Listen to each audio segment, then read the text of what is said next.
Episode 5। तीसरा मत बड़ा प्रभावशाली। चलो शुरू करते हैं कहानी। हाँ, मेरा तीसरा मत बड़ा ही ज्ञान वाला है, जिससे आप प्रैक्टिकली लाइफ से रियलिटी कर सकते हो और जिसका जवाब तुम खुद अपने मुंह से दोगी। तब फिर तुम मुझे यह बताओ कि लोग अपनी पहली कमाई के साथ क्या करते हैं। इसके अलग अलग मतलब होते हैं। मैंने अक्सर देखा है कि या तो लोग अपनी पहली कमाई को माता पिता को देते हैं या उनके लिए कोई गिफ्ट तो खरीद कर लाते ही हैं। तो आपको क्या लगता है, माता पिता उनसे ये उम्मीद करते हैं कि हमारे बच्चे हमारे लिए कुछ लाए या फिर सारा कुछ हमें ही दे दे?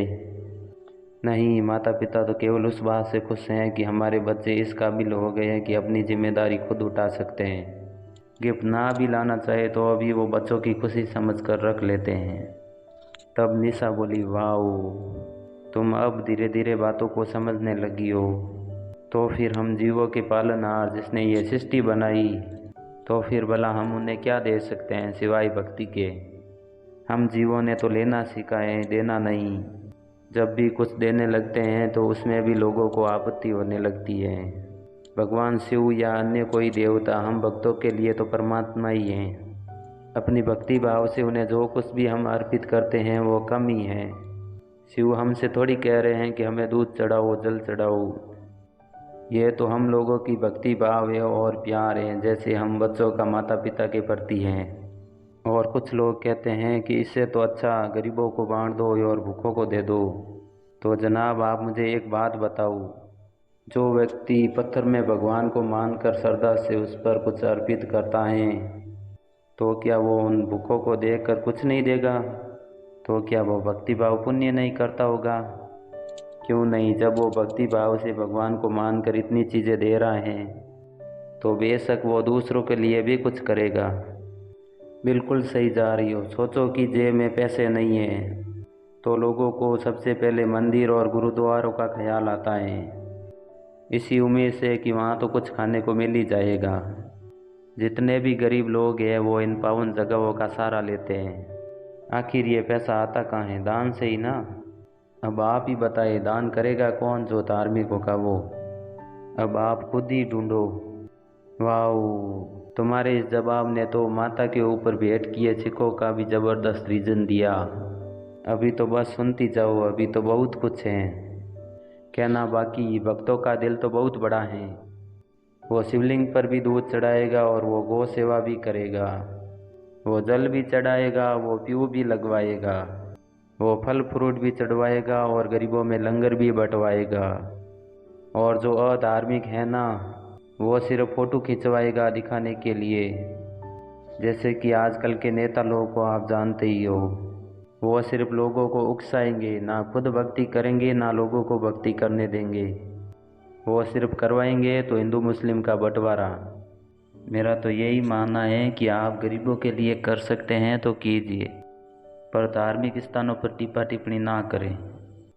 मैं तो अपने अनुभव के आधार से यही कहूँगा कि मंदिर के अंदर दूध चढ़ाने वाले में से लोग कुछ ऐसे भी होते हैं जो मंदिर के बाहर भी खुले दिल से दान करते हैं। रियली में यू आर अमेजिंग। तुमने ना कि मेरे सवालों के जवाब दिए बल्कि उन तीनों तरीक़ों से समझाया भी। तुम ज़रूर किसी मंदिर के पंडित होंगे। मैं उनकी बातों पर ज़ोर से हंस पड़ा। फिर मैं बोला, नहीं, मैं पंडित नहीं हूँ, मैं वैज्ञानिक इंजीनियर हूँ। देखो, बात दरअसल यह है कि आप किस तरह की ज़िंदगी जीना चाहते हैं।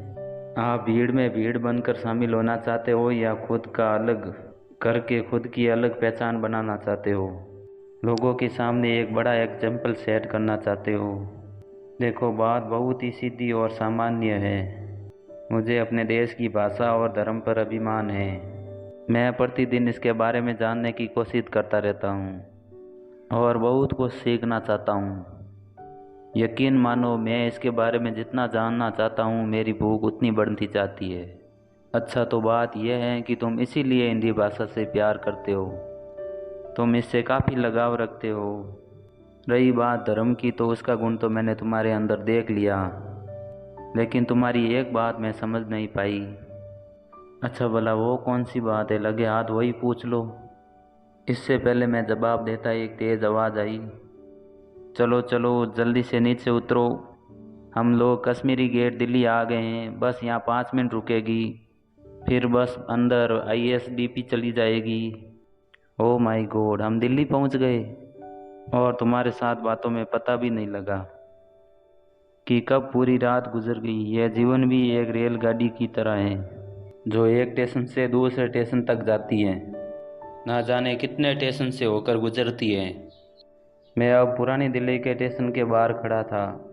लोगों की भीड़ सामान्य थी और सभी लोग अपनी अपनी ट्रेन आने का वेट कर रहे थे। किसी की ट्रेन जल्दी आने वाली थी तो किसी की लेट। मैंने घड़ी में टाइम देखा तो सुबह के 6 बज रहे थे और मेरी ट्रेन का टाइम 11:50 था। मैंने वेटिंग रूम में जाकर आराम करने का सोचा और मैं धीमी गति से उस तरफ चल पड़ा। मैंने जैसे ही वेटिंग रूम का दरवाज़ा खोलकर देखा तो यह देखकर मैं हैरान रह जाता हूँ कि वेटिंग रूम पूरा भरा हुआ है, जैसे मच्छी बाजार की तरह। पूरा शोर मचा हुआ था। हाँ, ये बात अलग है कि उस दरवाजे के होने की वजह से कमरे में ही आवाज़ रह रही थी, बाहर नहीं आ रही थी। कुछ परिवार अपने छोटे बच्चों की सुरक्षा के लिए वहाँ रुके हुए थे। मैंने वहाँ से जाना ही ठीक समझा और ऐसी जगह ढूंढ रहा था जहाँ 5 घंटे आराम से निकले। एक तो पूरी रात का सफ़र और ऊपर से उस लड़की से किचकिच करने से पूरा समय निकल गया था। अभी मुझे आगे 1100 किलोमीटर का सफ़र तय करना था। फिलहाल मुझे प्लेटफॉर्म पर बैठने की जगह दिखी। मैं उस जगह पर अभी बैठा ही था कि कहीं से लेडी आ धमकी। उसने अपनी मजबूर आंखों से मेरी तरफ देखा। शायद वो मुझे वहाँ से उठाने की गुजारिश कर रही थी। तभी मेरी नज़र उसके कंधे पर गई। एक दूध माँ बच्चे को पकड़ा हुआ था। मैं झट से वहाँ से उठा। मेरे उठते ही वो उस खाली जगह पर बैठ गई और हल्की सी मुस्कुराहट से मुझे मन ही मन धन्यवाद दिया। मेरे मन में बार बार यही आ रहा था कि 5 घंटे का वक्त कैसे गुजारे। तभी मेरे दिमाग में कुछ आया और मैं रेलवे के बुक स्टॉल की तरफ चल पड़ा। थोड़ी देर में मैं बुक स्टोर के सामने था। मैंने सामने बैठे व्यक्ति से कहा, भाई मुझे कोई अच्छी सी मैगज़ीन दिखाओ। वो बोला, सर किस तरह की मैगज़ीन पढ़ना चाहेंगे? तुम्हारे हिसाब से कुछ दिखा दो, उनमें से मैं कुछ छांट लूँगा। उसने कोई 6-7 मैगज़ीन इकट्ठा की और एक एक करके मुझे दिखाने लगा। मैं बोला, ये कैसी दिखा दी, इसके कवर ही इतने बोल्ड है तो पता नहीं अंदर क्या होगा। तो वो हंसता हुआ बोला, आप ही बता दो आपको कैसी चाहिए, हमें तो सबका ध्यान रखना पड़ता है ना। मैं कुछ देर सोचता रहा और फिर चेहरे पर मुस्कान लाते हुए बोला, हॉरर नॉवल हो तो दे दो, जिसे पढ़कर लंबे सफ़र का एहसास ना हो। मेरी बात सुनने के बाद वो झुका और स्टोर से बेहतरीन किताबें निकालने लगा। अगले ही पल उसने मेरे सामने एक नॉवल रखा जिसमें एक इंसान की खोपड़ी बनी हुई थी और खोपड़ी के दोनों तरफ खून के पैरों के निशान बने हुए थे। मैंने उस नॉवल का नाम पढ़ा जो कि बाहर ही लिखा हुआ था, खौफ कदमों की आहट। उस नॉवल का कवर बहुत ही आकर्षित था। उस किताब को अपने हाथों में पकड़ने में ही मुझे सोचना पड़ता था।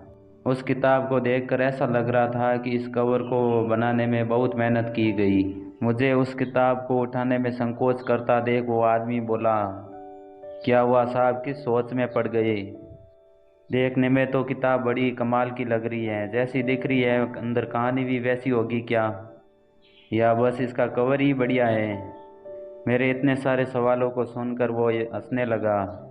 यह बहुत ही जाने माने लेखक की किताब है। ये लेखक सिर्फ ओरल कहानियाँ ही लिखते हैं और इनकी पूरी 5 किताबें आई हैं और सारी की सारी किताबें ओरल कहानियाँ पर हैं।